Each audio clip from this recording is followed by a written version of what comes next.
ہیں جن نمازوں کا بہرحال ہم اہتمام کریں گے، ان نمازوں میں سے وہ نمازیں ہیں جن کو ہم نے مکمل طور سے ترک کر دیا، بالخصوص دو نمازیں، صلاۃ الکسوف اور صلاۃ الخسوف۔ یہ دو نمازیں بڑی اہم نماز ہے، اور جس کو آج ہمارے معاشرے میں ہم دیکھتے ہیں، ہم نے مکمل طور سے اس کو، یہ حکم کو ترک ہی کر دیا، جبکہ یہ نماز نفل نہیں ہے، یہ رسول اللہ صلی اللہ علیہ وسلم کی سنت موقدہ ہے۔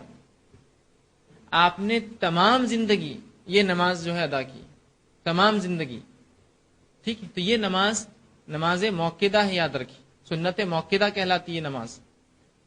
اب صلاۃ الکسوف اور خسوف کیا ہوتی ہے؟ صلاۃ الکسوف کا معنی ہوتا ہے سورج گرہن کی نماز، اور صلاۃ الخسوف کا معنی ہوتا ہے چاند گرہن کی نماز، ٹھیک؟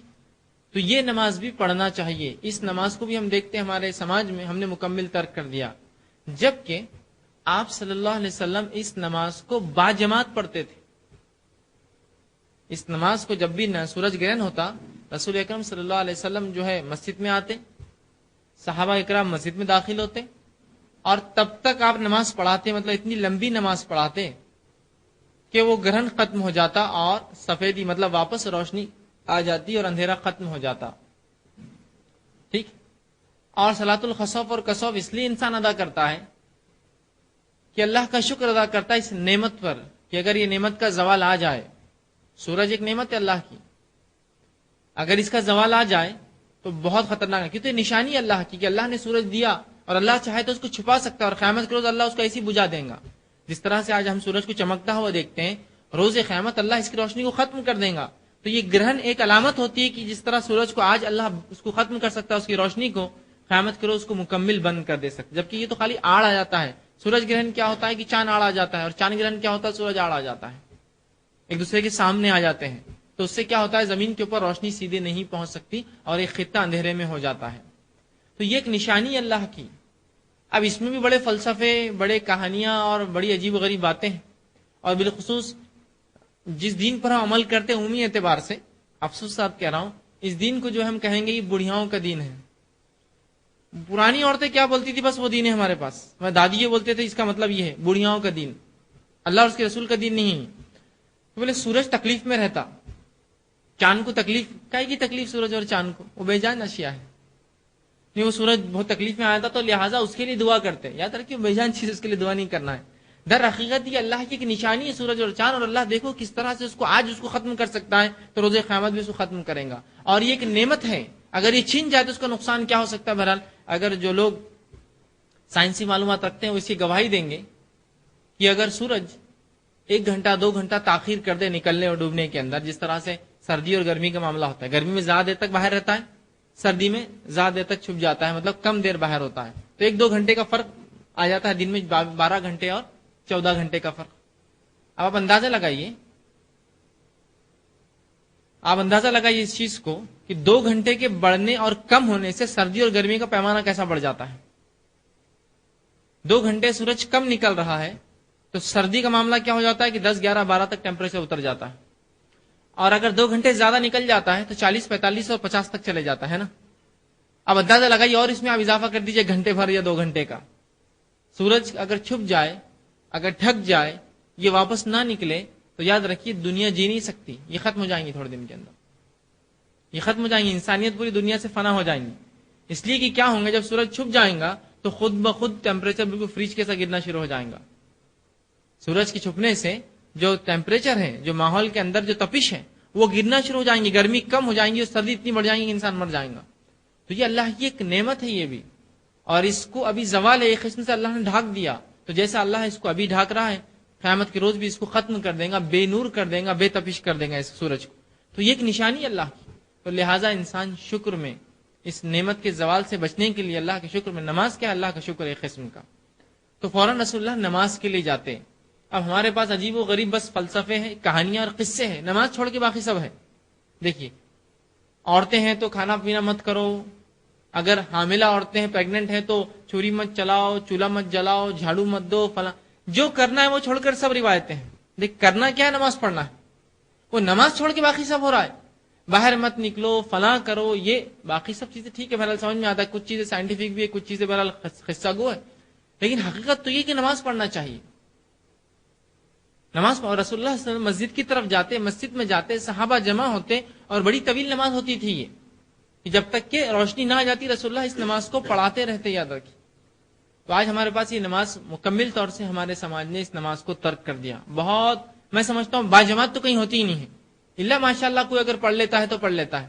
کیا ضرورت نہیں کہ ان سنتوں کو بھی ہم رائج کریں؟ کیا ضرورت نہیں کہ ہم صرف نماز اور روزے کی حد تک سنتوں کو پکڑ لیں اور باقی چھوڑ دیں؟ یہ بھی آج ضرورت ہے ان سنتوں کو رائج کیا جائے, وہی اسی طرح مشہور اور معروف کیا جائے جیسے اللہ کے رسول کے دور میں چیزوں پر عمل تھا. یہ سنتیں موقعہ علماء لکھتے ہیں اس کے تعلق سے, یہ ہمیشہ آپ نے کیا, کبھی ایسا نہ ہوا کہ سورج گرہن ہو اور آپ نے نماز نہ پڑھی ہو. اس موقعہ کو ہم نے ترک کر دیا مکمل طور سے. تو آج ضرورت ہے ہماری مساجد کے اندر پھر سے اس نماز کا اہتمام کیا جائے. اس کے لیے کوئی اذان نہیں ہے, اس کے لیے کوئی اقامت نہیں, یاد رکھیے, ورنہ پھر وہ اذانیں اور اقامتیں شروع ہو جائیں. کوئی اذان نہیں, کوئی اقامت نہیں, سورج گرہن ہے. اور آج کل تو الحمدللہ یہ تک پتا ہوتا ہے کہ 12:11 سے چالو ہوں گا اور جو ہے 17, 18, 25 منٹ تک چلیں گا, ٹائم بھی طے ہے. تو آپ فوراً جو ہے مسجد چلے جائیں.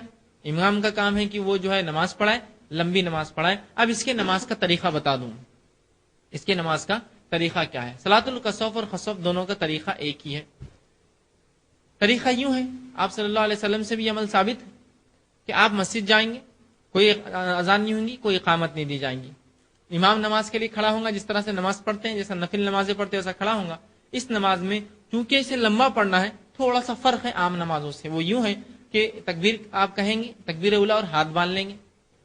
پھر جو ہے سورہ فاتحہ پڑھیں گے اور ضمی سورہ امام ملائیں گا اور اس کو لمبا کرنے کی کوشش کریں گا. اس کے بعد پھر اللہ اکبر کہہ کے رکوع میں جائیں گا اور رکوع کریں گا. رکوع ختم ہونے کے بعد اللہ اکبر کر کے اٹھیں گا اور پھر قیام کر لیں گا, پھر ہاتھ باندھ لیں گا. پھر سورہ فاتحہ پڑھیں گا, پھر ضمی سورہ ملائیں گا اور طوالت لمبی کریں گا اس نماز کو, جیسا کہ وقت کے اعتبار سے کہ جب تک روشنی نہ ہو.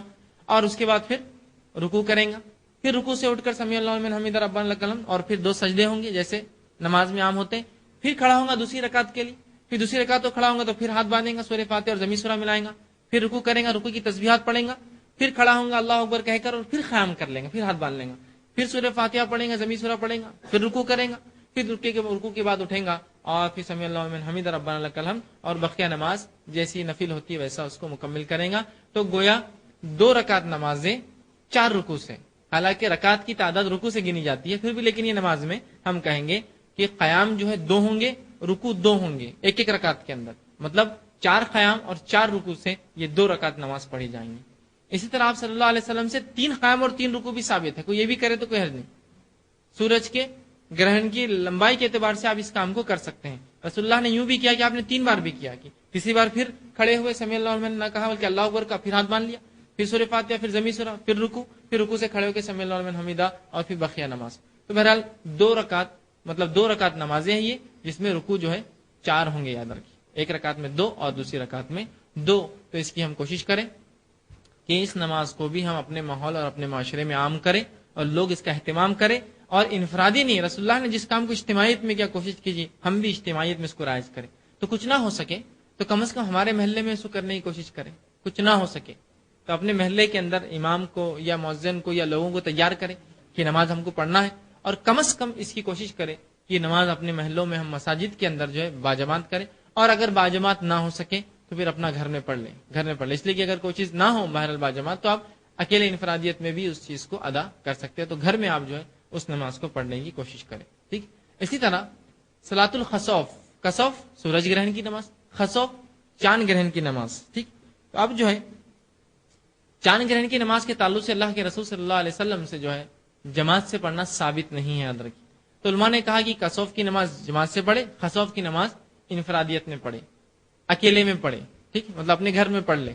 یہ زیادہ بہتر اور افضل ہے کہ سورج گرہن کی نماز آپ جماعت سے پڑھے, چاند گرہن کی نماز آپ انفرادیت میں گھر میں پڑھے. اور چاند گرہن عموماً رات میں بھی ہوتا ہے اور پتہ نہیں کب شروع ہوگا, پتہ چل جائے تو ضرور پڑھنے کی کوشش کریں. دوسری چیز یہ کہ لوگ کہتے ہیں چاند گرہن ہو تو باہر نہ نکلے. تو بہرحال اس میں بھی کوئی حرج نہیں کہ آپ باہر نہ نکلے, یہ اچھا ہے. اس لیے کہ آپ صلی اللہ علیہ وسلم سے بھی عمل ثابت ہے, آپ اندر ہو جاتے تھے. گرہن شروع آپ مسجد میں آ گئے, ختم ہو تو نکلتے تھے. تو اس سے بعد یہ بھی پتہ چل رہی ہے کہ اندر رہنا چاہیے, خاموخواہ گرہن میں نہیں ہونا چاہیے.